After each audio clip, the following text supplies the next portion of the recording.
ನಮಸ್ಕಾರ ಎಲ್ಲರಿಗೂ ಸ್ವಾಗತ ಸುಸ್ವಾಗತ SRK ರಿವ್ಯೂಸ್ ಯೂಟ್ಯೂಬ್ ಚಾನಲ್ಗೆ. SRK ಅಂದರೆ ಶಾರುಖ್ ಖಾನ್ ಅಲ್ಲ, ಶ್ರೀನಿವಾಸ್ ರಿವ್ಯೂಸ್ ಯೂಟ್ಯೂಬ್ ಚಾನಲ್ ಅಂತ. ಆ್ಯಂಡ್ ಸಿನಿಮಾದ ರಿವ್ಯೂಸ್ ಮಾಡಿ ತುಂಬ ದಿನ ಆಗೋಗಿತ್ತು, ಯಾಕಂದರೆ IPL ಆಗ್ತಿರೋದ್ರಿಂದ ಒಳ್ಳೆ ಸಿನಿಮಾಗೆ ನಾನು ಕೂಡ ವೇಟ್ ಮಾಡ್ತಾ ಇದ್ದೆ ಸಿನಿಮಾ ಬರೋದಕ್ಕೆ, ಸಿನಿಮಾ ಬಂದರೆ ಮಾಡೋಣ ಅಂತ. ಬಟ್ IPL ಇರೋದ್ರಿಂದ ನಮ್ಮ RCB ರಿವ್ಯೂಸ್ ಮಾತ್ರನೇ ನಾನು ಮಾಡ್ತಾಯಿದ್ದೆ. ಇವತ್ತು ಬೆಳಿಗ್ಗೆ ಈ ಸಿನಿಮಾನ ನೋಡ್ಕೊಂಡು ಬಂದೆ. ಸಿನಿಮಾ ಹೆಂಗಿದೆ ಅಂತ ಹೇಳೋದಕ್ಕಿಂತ ಮುಂಚೆ ಚಾನಲ್ನ ಯಾರ್ಯಾರೆಲ್ಲ ಹೊಸ್ದಾಗಿ ವಿಸಿಟ್ ಮಾಡಿದಿರೋ ದಯವಿಟ್ಟು ಸಬ್ಸ್ಕ್ರೈಬ್ ಮಾಡಿಕೊಂಡು ಪಕ್ಕದಲ್ಲಿರೋ ಗಂಟೆನ ಹೊಡೆದು ಆನಲ್ಲಿ ಇಟ್ಕೊಂಡು ವಿಡಿಯೋನ ಕೊನೆವರೆಗೂ ನೋಡಿ. ನಿಮ್ಮ ಒಂದು ಸಹಕಾರ ಇಲ್ಲದೆ ನಾನೇನು ಮಾಡೋದಕ್ಕಾಗಲ್ಲ ಚಾನಲಲ್ಲಿ. ನಿಮ್ಮ ಸಪೋರ್ಟು ಭಾಳನೇ ಮುಖ್ಯ ಆಗುತ್ತೆ ನನಗೆ. ಆ್ಯಂಡ್ ಈ ಸಿನಿಮಾ ವಿಚಾರಕ್ಕೆ ಬಂತು ಅಂತಂದರೆ ಇದು HIT ಸಿನಿಮಾ ಅಂದರೆ ಹಿಟ್ ಸೀರೀಸ್ ಅಂತಲೇ ಹೇಳ್ಬೋದು. ಹಿಟ್ ದಿ ಫಸ್ಟ್ ಕೇಸಲ್ಲಿ ವಿಶ್ವಕ್ ಸೇನ್ ಅವರು ಧೂಳು ಎಬ್ಸಿದ್ರೆ, ದಿ ಸೆಕೆಂಡ್ ಕೇಸಲ್ಲಿ ಅಧಿವಿಶೇಷ್ ಅವರು ಧೂಳಿ ಪಟ ಮಾಡಿದರು. ಅಂದರೆ ಸೂಪರಾಗೆ ಮಾಡಿದ್ರು ಅಂತ ಹೇಳ್ಬೋದು. ಅಂದರೆ ಥ್ರಿಲ್ಲರ್ ಇನ್ವೆಸ್ಟಿಗೇಷನ್ ಮೂವಿ ಆಗಿರೋದ್ರಿಂದ ಸ್ವಲ್ಪ ಎಕ್ಸ್ಪೆಕ್ಟೇಷನ್ ಜಾಸ್ತಿನೇ ಇರುತ್ತೆ. ಆ್ಯಂಡ್ ನಾನಿ ಅವರೇ ಇದಕ್ಕೆ, ಅಂದರೆ ದಿ ಫಸ್ಟ್ ಕೇಸಿಂದ ನಾನಿ ಅವರೇ ಇದಕ್ಕೆ ಪ್ರೊಡ್ಯೂಸರ್ ಆಗಿದ್ದಿದ್ದು. ಇನ್ನು ದಿ ಥರ್ಡ್ ಕೇಸಲ್ಲಿ ನಾನಿ ಅವರ ಲೀಡ್ ರೋಲಲ್ಲಿ ಕಾಣಿಸ್ಕೊಳ್ಳೋದ್ರಿಂದ ತುಂಬಾ ಎಕ್ಸ್ಪೆಕ್ಟೇಷನ್ ಇತ್ತು, ಯಾವ ಥರ ಇನ್ವೆಸ್ಟಿಗೇಷನ್ ಆಗ್ಬೋದು ಈ ಮೂವಿ ಅಂತ.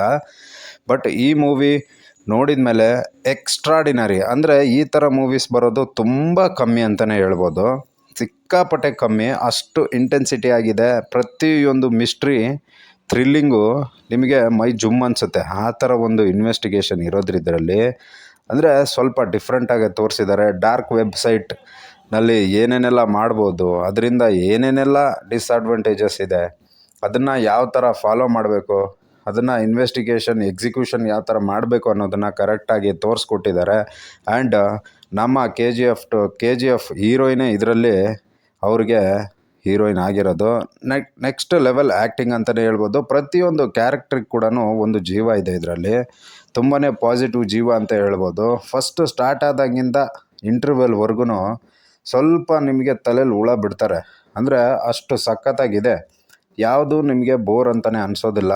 ಇನ್ನು ಸೆಕೆಂಡ್ ಹಾಫ್ ಮುಗಿದ ಮೇಲೆ ನಿಮಗೆ ಎಕ್ಸ್ಟ್ರಾಡಿನರಿ ಸ್ಕ್ರೀನ್ ಪ್ಲೇ ಕಾಣಿಸುತ್ತೆ ನಮ್ಮ ಶೈಲೇಶ್ ಅವರಿಂದ. ಅಂದರೆ ಅವರೇ ಹಿಟ್ ಸಿನಿಮಾದ ಡೈರೆಕ್ಟರು. ಇನ್ನು ಹಿಟ್ 4 ಸಿನಿಮಾಗೆ ಇದರಲ್ಲಿ ಹೀರೋನ ರಿವೀಲ್ ಮಾಡಿದ್ದಾರೆ. ಯೂಶಲಿ ಹಿಟ್ 2ಅಲ್ಲಿ first case the first case cinema release ಆದಾಗ ಯಾರು ಹೀರೋ ಅಂತ ಏನು ರಿವೀಲ್ ಮಾಡಿರಲಿಲ್ಲ. ಬಟ್ ದಿ ಸೆಕೆಂಡ್ ಕೇಸಲ್ಲಿ ರಿವೀಲ್ ಮಾಡಿದರು ನಾನಿ ಅವರೇ ಹೀರೋ ಅಂತ. ಆ್ಯಂಡ್ ಇದರಲ್ಲೂ ಕೂಡ ಹೀರೋ ಯಾರು 4ಗೆ ಅನ್ನೋದನ್ನು ರಿವೀಲ್ ಮಾಡಿದ್ದಾರೆ. ತುಂಬಾ ಖುಷಿ ಆಗುತ್ತೆ. ಅಂಥ ಆ್ಯಕ್ಟರು ನೆಕ್ಸ್ಟು ಈ ಸಿನಿಮಾದ ಇನ್ವೆಸ್ಟಿಗೇಟ್ ಮಾಡ್ತಿರೋದು, ಅಂದರೆ HIT ಹಿಟ್ ಏನು ಅಸೋಸಿಯೇಟ್ ಇನ್ವೆಸ್ಟಿಗೇಷನ್ ಪೊಲೀಸ್ ಆಫೀಸರ್ ಆಗಿ ಇನ್ವೆಸ್ಟಿಗೇಟ್ ಮಾಡೋದು ತುಂಬಾ ಚೆನ್ನಾಗಿ ಅನಿಸುತ್ತೆ. ಆ ಹೀರೋ ಯಾರು ಅನ್ನೋದನ್ನು ನಾನು ಕೊನೆಗೆ ರಿವೀಲ್ ಮಾಡ್ತೀನಿ ಇದರಲ್ಲಿ, ಆ ಫೋಟೋನ. ಸಿನಿಮಾ ನೋಡದೇ ಇರೋರಿಗೆ, ಸಿನಿಮಾ ನೋಡಿರೋರ್ಗೆ ಆಲ್ರೆಡಿ ಗೊತ್ತಾಗಿರುತ್ತೆ ಯಾರು ಅಂತ. ಆ್ಯಂಡ್ ಈ ಸಿನಿಮಾ ಲೈನ್ ಬಂತು ಅಂತಂದರೆ ಕತೆ ಎಕ್ಸ್ಟ್ರಾಡಿನರಿ ಗುರು. ಸ್ಟೋರಿ ಸಿಕ್ಕಾಪಟ್ಟೆ ಚೆನ್ನಾಗಿ ಮಾಡ್ಕೊಂಡಿದ್ದಾರೆ. ಅದರ ಎಕ್ಸಿಕ್ಯೂಷನು ಕೂಡ ಸ್ಕ್ರೀನ್ ಬೈ ಸ್ಕ್ರೀನ್ ಆಗಿರ್ಬೋದು ತುಂಬಾ ಚೆನ್ನಾಗಿದೆ ಗುರು. ಆ್ಯಂಡ್ ಮ್ಯೂಸಿಕ್ಕು ಕೂಡ ಎಷ್ಟು ಮಾಡಬೇಕೋ ಅಷ್ಟೇ ಮಾಡಿದ್ದಾರೆ.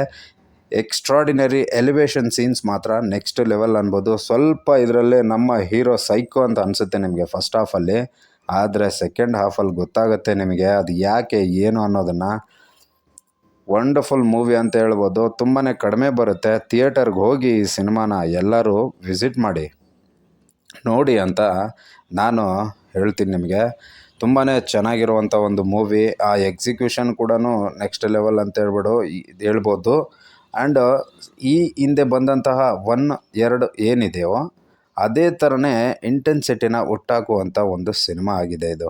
ಪ್ರತಿಯೊಂದು ಸೀನಲ್ಲಿ ಕೂಡ ಕೆಲವೊಂದು ಮಾತ್ರ ನಾರ್ತಲ್ಲಿ ಹೋಗ್ಬಿಟ್ಟು ಎಳ್ಕೊಂಬಂದು ಹೊಡೆಯೋ ಸೀನ್ ಮಾತ್ರ ನೆಕ್ಸ್ಟ್ ಲೆವೆಲ್ ಅಂತ ಹೇಳ್ಬೋದು. ಪ್ರತಿಯೊಂದೂ ಸ್ಪೆಷಲ್ ಸೀನ್ ಅಂತಲೇ ಕರಿತೀವಿ ಇದರಲ್ಲಿ. ತುಂಬಾ ಚೆನ್ನಾಗಿದೆ ಮೂವಿ. ಇದರಲ್ಲಿ ಅವರ ಹೆಸರು ಕೂಡ ಅಷ್ಟೇ ಅದ್ಭುತವಾಗಿದೆ. ಅರ್ಜುನ್ ಸರ್ಕಾರ್ ಅನ್ನೋದೇನಿದೆ ಆ ಹೆಸ್ರಿಗೆ ತಕ್ಕಂಗೆ ಈ ಸ್ಕ್ರೀನ್ ಪ್ಲೇನ ಕರೆಕ್ಟಾಗಿ ನಿಭಾಯಿಸಿರೋದು ಶೈಲೇಶ್ ಅವರು. ಇನ್ನು ಕರೆಕ್ಟಾಗಿ ಹೇಳಬೇಕು ಅಂತಂದರೆ ನಾನು ನಿಮಗೆ ಹೇಳಿದ್ದೆ 4ರಲ್ಲಿ ಯಾರು ಹೀರೋ ಇರ್ತಾರೆ ಅನ್ನೋದನ್ನು. ಇವಾಗ ಫೋಟೋ ರಿವೀಲ್ ಮಾಡ್ತಾ ಇದ್ದೀನಿ, ನೋಡ್ತಾ ಇರ್ಬೋದು ನೀವು. ಇಟ್ಸ್ ನನ್ ಅದರ್ ದೆನ್ ಕಾರ್ತಿ ಅವರು. ಎಷ್ಟು ಖುಷಿ ಆಯ್ತಂದರೆ ಇವರು ನೋಡಿ ಮೂವಿಲಿ ಈ ಥರ ಬರುತ್ತೆ ಸೀನು. ನಿಮ್ಗೆ ಹೆಂಗೆ ಅನ್ನಿಸ್ತು ಅನ್ನೋದನ್ನು ಕಾಮೆಂಟ್ ಮಾಡಿ.